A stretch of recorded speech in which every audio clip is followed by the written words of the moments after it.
Morning, everybody. Another day here. My birthday 2 days ago. I took a good hiatus, personal time. It was a lot of fun. Got out with some close friends of mine, and it was very fun. So I want to get into a few issues here that have come up over the last 2 days. A lot of activity to go through that I've kind of been on the sidelines for, but we're going to go through that for all of you today. It's very, very important we talk about these things because this is exactly what happens where the masses are left out of the actual narrative. And it's so critical for everybody to know these things as they come up, how we're to address them, and how we're supposed to deal with our political structure as it is today. There's a lot being talked about, but not a lot of real narrative that's very, very important for all of you. So I begin with oil prices. As we see, they're stabilizing at that $60, exactly what the Middle East OPEC insider countries want to have. They've wanted this for a very long time. They're very strong, and we're watching the new administration in the USA under Biden transform that to absolutely benefit key members of that OPEC alliance, which is not, and I repeat, not for Russia's benefit whatsoever. It's actually to take OPEC members and bring them into the American family of trying to take over in a global narrative here.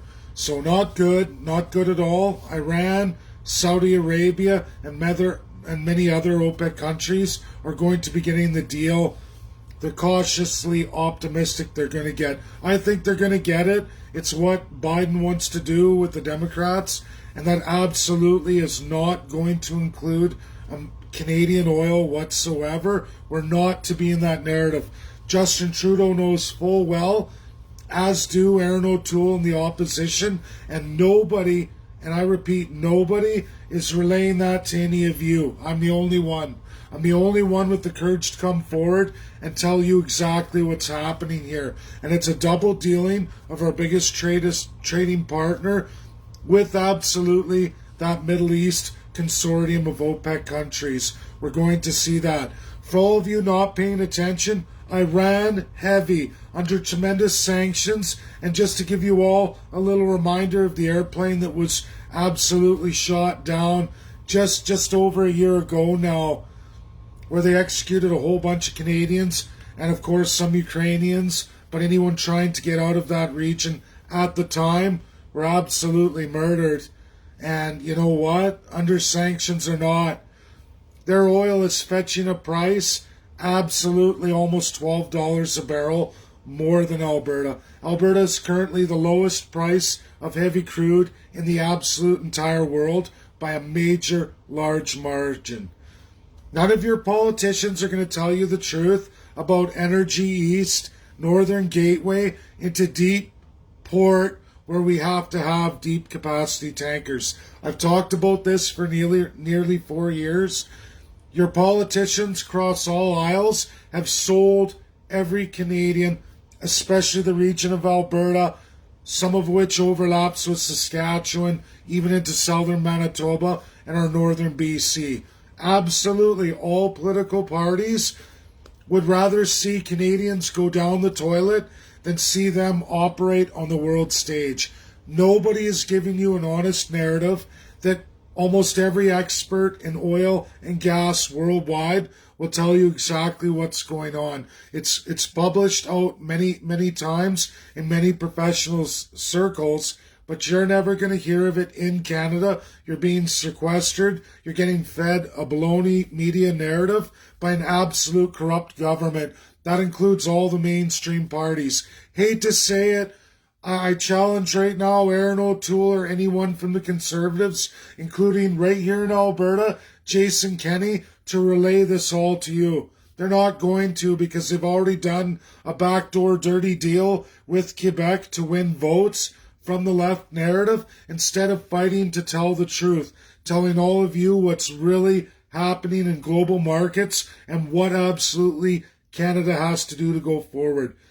But that's not what they want. It's not the United Kingdom narrative, a massive nation that has deep financial ties with many groups around the world. and they don't want to upset that. They want to continue to line their pockets, which goes into part two with Pierre Poilievre, who was removed from finance minister and now, just in the last 13 hours, is starting to talk again and put out all kinds of publications on social media, slowly walking back into his new role. The question is, everybody, will Pierre Poilievre finally say no? Will he start saying, no, I'm going to go with the truth?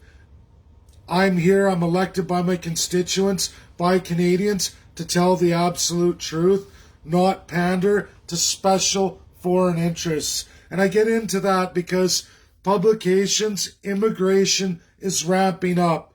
Your federal government claims, both aisles, claim that they have a way to protect all of us from COVID, even though we all have to be locked down and we have variants apparently from all over the world. And again, I say this, whether you believe in COVID or you don't, whatever your rationale is for whatever narrative you're going to go with, doesn't matter. Because the reality is, your government is ramping up immigration in the face of massive unemployment. Everyone's out of work. It's an incredible rate of unemployment, not seen since the dirty 30s. And that doesn't even get into non-participation, meaning those who've run out of the ability to collect unemployment or other kinds of social securities that are made available when people lose their jobs or businesses. There's all kinds of people that have run out over this COVID year, and they're in the non-participation range. We're clearly, just in Alberta alone, pushing 18%. But yet, combined unemployment, loss of business, and absolute non-participation, meaning people aren't working in the system and have no benefits, blowing savings, selling their assets, selling their property. Everything's going down. This is starting to affect the rest of Canada, which a lot of people speculate there'll be an election called here. People ask me what's going to happen with my party with an election. Well, if they call it, they call it.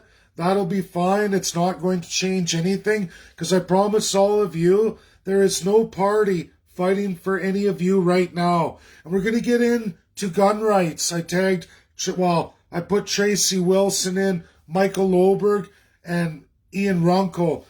For those of you who follow any of the gun rights, these are three fighters, CCFR, Ian with the Runkle of Bailey, and then of course there's NRA as well too, several organizations, and they're all addressing Bill C-12. But you know what, Canadians, no matter which province you're in, the only absolute legal, and I can say this because I have the best legal experts worldwide, absolutely in constitutionalism. And the reality here is, Canadians, no lawyer or law firm is bringing to your attention one of the main concerns. And I understand if these law firms and organizations are tied to political parties, or they're worried about their legal path going forward with their bars or whatever. But I'm going to tell you all what not one of them is telling you, and I can back up with absolutely a tremendous amount of world experts in law, Canadian constitutionalism, and the rest of it. Bill C-12 absolutely violates your provincial jurisdiction, your absolute divisions of powers, absolutely established by the Constitution of Canada. But everybody, not one province in this confederation or any territory absolutely has a constitution. Zero whatsoever. I'm going to repeat this because your property rights, your business rights, your ability to own guns, have licensing for firearms, and the rest of it is all a division of provincial power. Your province is absolutely to establish these laws. To do that, they must write a codified constitution, enabling and enacting those powers, cementing them for all of you, the people. They don't want to do this. This has been done in Russia. And further, I can go on to even more in Russia and why I'm getting so much support. I'm not a spy or whatever narrative other established media who are in bed with foreign interests. I'm going to tell you all this. inside the Russian Constitution, just in that preamble, absolutely cements Russia's obligation to international law and the international community, meaning I'm able to go into Russia and ask, as long as I have a viability in international law and co-interest on the world community and go into these things, Russia is obligated to help me. Now there is talk with the Putin government about removing that, but they haven't removed it yet from the Constitution. So as long as that stays, I'm going to continue to enter into Russia and go through all of it and ask for that help from their international representatives who absolutely sit on the world stage and are one of 5 who make all the decisions in this world on absolute international binding law. And I will run with that just as long as I can. As long as President Putin leaves that in place, I will utilize that area of the Russian Constitution to the maximum. And I won't fall for the false narratives like so many do to kiss ass to political parties that are in power today who absolutely throw all of your interests under the bus and go on with a federal narrative that isn't legal in this world. And it's getting out there. On my birthday, I had many experts from the world, even personal calls, wishing me a happy birthday. Everyone's excited to get on board and see what I'm up to here. The world's interested, and this is some of the top universities in the world. Some of them include even the UK. So I'm excited about that. Things just keep getting better and better. But we all have to start looking at our politicians and start making some demands here. One of which, and I don't know what's going to happen with Pierre Poilievre. I don't know how long until he's going to scrap me off the old friends list. But here's the thing, everybody. In these outrageous unemployment times, as such a devastation to our small businesses, our domestic producers, our domestic ideas, and manufacturing, and in all our industries, why are we not putting them first? Why are we not putting the working Canadians first? I'll tell you why, because that C-12 absolutely is the beginning of restricting all that. Just in firearms, it sets a huge precedent that will overlap all business. It will overlap everybody. Guns are just one issue of a civil right, protected absolutely and enshrined in the Canadian Constitution for all the provinces and territories. But yet, not one of your filthy premiers elected in any province or territory, in any narrative from any party, wants to give you your enshrined civil rights. That's 2/3 of everything Canada has promised to you is absolutely a division of that provincial power. C-12 is just the first step. And whether you like guns or not, that's the first step of absolutely transferring a division of provincial power and cementing it with the federal government. Pure centralization. It will be Toronto and Montreal deciding all of your rights across all of Canada, including northern, southern Ontario. It doesn't matter. Can you imagine major municipalities getting an unlawful division of powers not represented in our federal constitution? They're absolutely under the province. But as long as we sit back and let politicians from every aisle, including Conservatives, the CPC, right here in Alberta, letting a provincial premier from UCP and his UCP government allowing this to go on and go forward and not standing up and saying, you know what, I'm ending this today. I'm going to start the process of enshrining the provincial rights in an absolute provincial constitution that removes the federal government's hands off, no matter what party. Jason Kenney can do this today. Saskatchewan, Scott Moe can do this today, but they don't want to because they're in bed with the same machine, everybody. They're absolutely in bed with foreign interests. They've polluted all our federal parties, and now they're all just little branches of federal parties lying to each and every one of you every day. This is reality. Ian Runkle, Michael Loberg, Tracy Wilson, you could all pursue this. You could all reach out to constitutional experts, and you will be absolutely backed up in international and in our domestic laws right here in Canada. Even in that crusty constitution we call Canadian Act of 1867, even still inside that, these powers exist.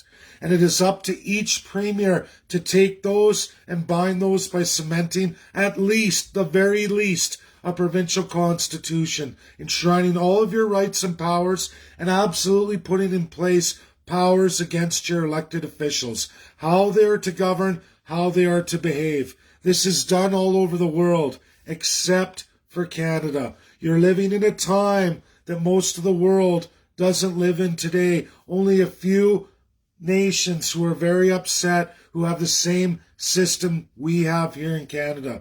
And nobody thinks this is a problem. You all think you're just going to elect somebody else to get you out of the problem.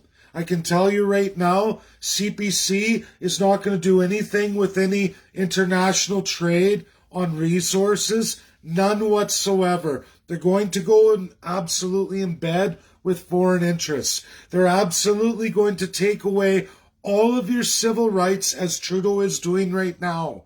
The more that the central system can take from you, making them stronger, giving them more power to rape, rob, and pillage you, they will take it. Every elected politician becomes an absolute autocrat in this system. It's up to each and every one of you. Pick your party, it doesn't matter. NDP, Conservative, Liberal, or any of the variant of those. Pick one and say to them, will you not promise to enact constitutional changes in the federal? Will you not promise to design provincial constitutions in every province and every territory, cementing the people's rights? If they can't promise you at least these very, very minimums that should be absolute, should not even be questionable, every Canadian today has to say, then you know they're all dirty and corrupt. Absolutely dirty and corrupt. And we're going to see with Pierre-Paul Levert. He's been great up to this point. But how can you be jobs and industry if you're absolutely not narrating the whole truth and nothing but? How are the jobs going to come back if you can't get us to a nationwide trade? Energy East, Northern Gateway. Because I'll tell you he can't, everybody. Aaron O'Toole already sat with Quebec's Premier, Legault, and already promised that there will be no Energy East. He did that a week after winning the Conservative leadership. He's absolutely in bed with the globalist narrative. There's a socialist globalist narrative to take over. The world governance, that is absolute. The problem is Trudeau embraces the globalist and the socialist narrative. NDP socialist narrative. Conservatives, pure globalist narrative. The problem is, everybody, these joint narratives are working together by the same foreign special interests. They don't care who wins the race. They would absolutely love to have both of them in place. The socialism and the absolute globalism of these special billionaire working on first ever trillionaires in the world. It's sick. It's disturbing. It's not where Canada needs to go. We don't need to back up the worst of the worst tyrants in the world. We don't need to embrace that, and we don't need to become it. If you want to change, join the CCP, Canadian Constitutionalist Party. I'm the leader. We're rolling it out. We're getting there. The website will be coming up in weeks. Everything's going to come as I head to the east and I start organizing Ontario and Quebec. That is coming. In a few short months, it'll be done. If there's an election called, yes, we'll have to wait to 2025. But I promise you the best stage of the best academics in the world will be coming on board with this. Town halls right across Canada, best of the best.